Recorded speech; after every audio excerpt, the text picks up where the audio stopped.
Hi, I'm Randy Erler with the Living Well Blueprint. I'm a personal trainer and fitness coach focused on aging and longevity, both how to maintain the physical body for a longer life, but also thinking a lot about how we live those longer years. One of the things I've been talking about recently is the fact that we are going to live longer than we previously thought. Many of us in middle age will live 3 to 4 decades, possibly longer, well into our 90s with physical health. So we have to start thinking a little bit differently about assets.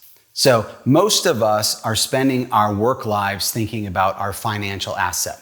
That is all of the talk around our career path toward retirement, is this idea that you have to save enough money to be able to support yourself through retirement.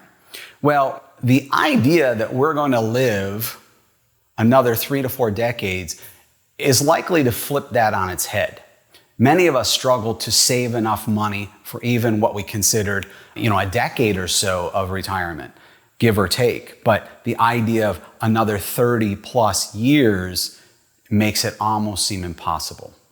So we have to change the conversation a little bit. Now, a lot of what I'm talking about today comes from the book 100-Year Life by Andrew Scott and Linda Gratton. Something I highly recommend you read if this is an area of interest for you or concern, because they're really going to present a different perspective on living as we age. So we're going to talk today about 3 assets that you have to focus on in addition to finances. The first one is productivity, the second is vitality, and the third is transformational assets. So let's talk about productivity. This is the skills and the knowledge you have. So under the old structure, that there's still many people among us who operated under the structure, you could go to school, get your degree, and with the knowledge you acquired in that degree, whether that be a bachelor's or master's, you could go forth into a long career. We all know somebody that got that job and spent 30, 40 years with a company and retired.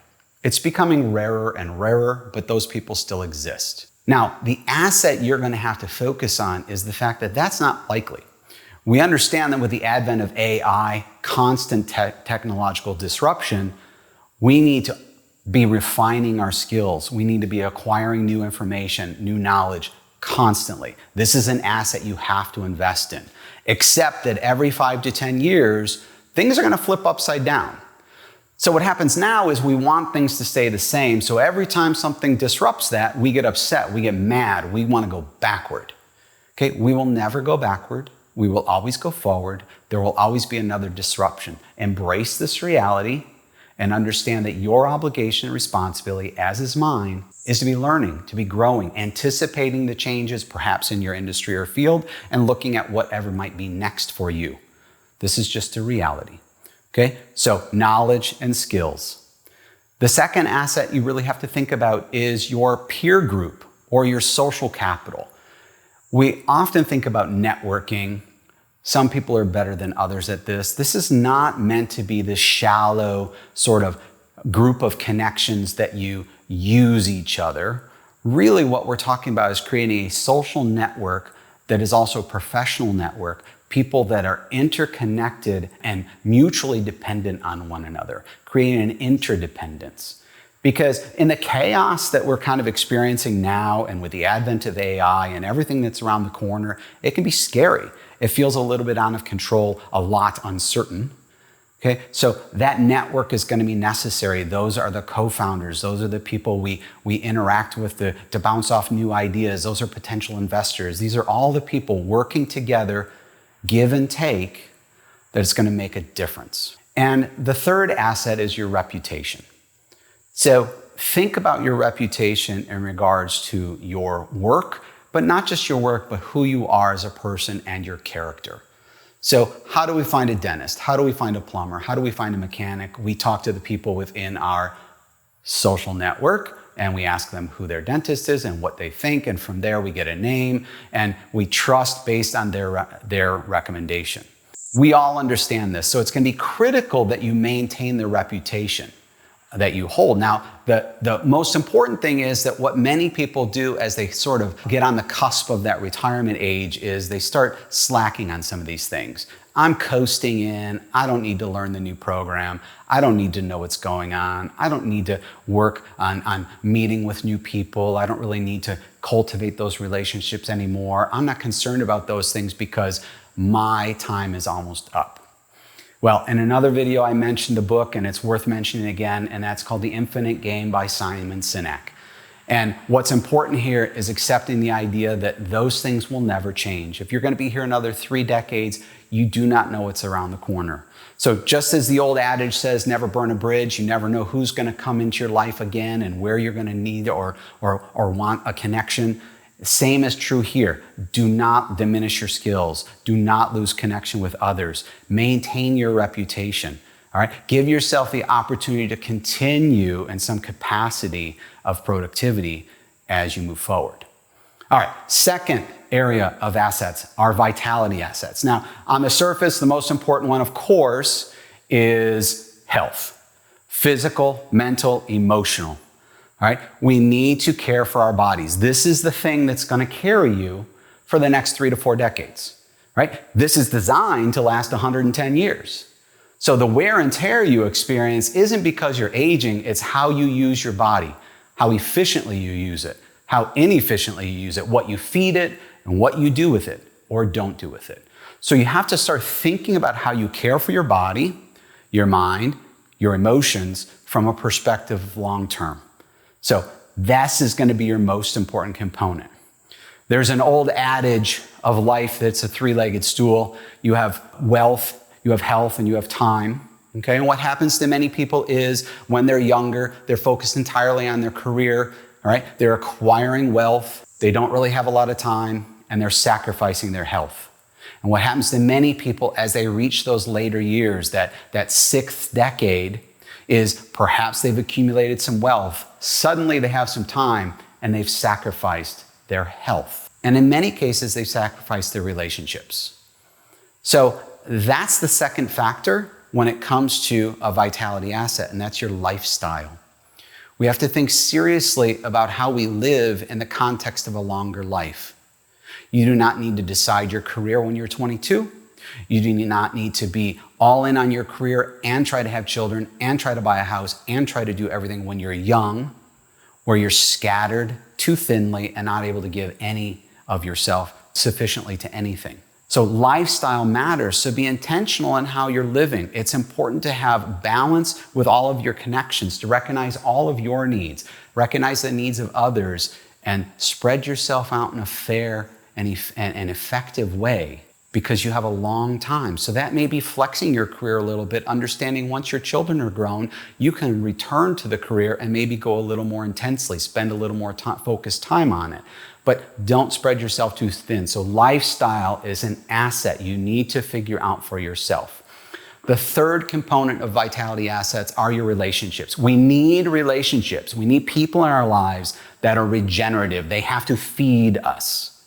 Okay, you want to interact and spend time with people from whom you walk away feeling invigorated, feeling fed, feeling better, having learned something, or just feeling comforted and loved. If you have a lot of people in your life that don't fit that bill, it's important to start making an effort to trim them out and cultivate relationships with people who make you feel better. Okay, these are important for your health overall. So, physical, mental health, regenerative relationships, lifestyle. Those are your vitality assets. Now, the third area is probably the most important when we talk about a longer life. All right? This is going to be critical because if you haven't started feeling it yet, the world's kind of going crazy. Okay? So, another book for you to read. I'm going to have 3 this episode and I'll review them at the end. It's called Same as Ever by Morgan Housel. All right, this is a wonderful book, easy read, worth your time. And what he really focuses on is what are the threads of human behavior and life that are consistent no matter what time, what the technology is, where you live, if it's the 1500s or 2500, these are universal truths. And one of those truths is that there has never been a time in history anytime, any place that has been absolutely stable, safe, secure, that was absent tension, absent the possibility of everything falling apart. This is a tenuous relationship that's always existed. Peace and war, economic success, economic ruin. They come up, they go down. There's always this tension. There might be a pocket somewhere that experiences a good period of time. But at that same moment, there's a pocket somewhere else experiencing the opposite. So the sooner you accept that this sort of tumultuousness is a reality, the better. And then you start activating and applying your transformational assets. Okay? The first transformational asset is just that: accept change. The better you're able to adapt and manage change, the better off you'll be. What many of us do is we're resistant to it. We want things to stay just as they are. And then we go into a state of denial when the reality is we're not going backwards. Okay? You can't stop progress. You can't stop technology. You can't stop the future. You have to learn to accept, embrace, figure out where it fits in, figure out what remains true for you, but how this fits. Okay? So accept change. Have a growth mindset. Have a future orientation. The second asset is self-knowledge. It's really important to have a strong understanding of who you are. What are your values? What are your principles? What do you believe in? What matters to you? Because if you don't have that as a foundation for how you live, as a framework for how you make decisions, then you are buoyed by whatever the chaos is. You are bouncing from one issue to the next, from one situation to the next. You're up and you're down, and that is creating a sense of chaos, of feeling out of control, of hopelessness, because that's how it feels, because you don't have anything to anchor you. So self-knowledge is critical. Oftentimes that's what a midlife crisis is, right? We followed everybody else's direction and we reach a point where we're wondering who we are and what we're doing. And unfortunately, many people react to that externally. They think, I need to get rid of my wife, I need to get rid of my husband, I need to get a sports car, I need to change these physical things, and I'm trying to be young again. Instead of going internally, it's really about the internal work and really figuring out who you are. So self-knowledge. And the last one is having a diverse network. And this is, I think, critical today. And that just means having a lot of people with whom you interact on a regular basis who have different perspectives than you. One of the errors we make, especially as we age, is we bubble ourselves. We move into communities and neighborhoods where everybody is like us. We all share the same beliefs. We all share the same ideas. And then we begin to other, all right? So we then separate ourselves from others, and then we create judgments, ideas, prejudice, and opinions about them because we don't really know them.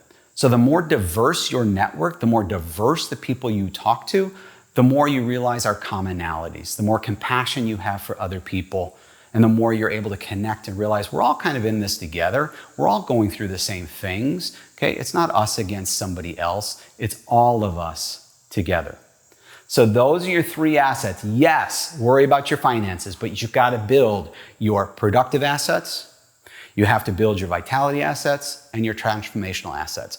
Those three books were 100-Year Life, The Infinite Game, and Same as Ever. All right, worth your read. I'm Randy Erler. This is the Living Well Blueprint. I hope you enjoyed the video. If you like it, please subscribe and share it with somebody you know. We'll see you next time.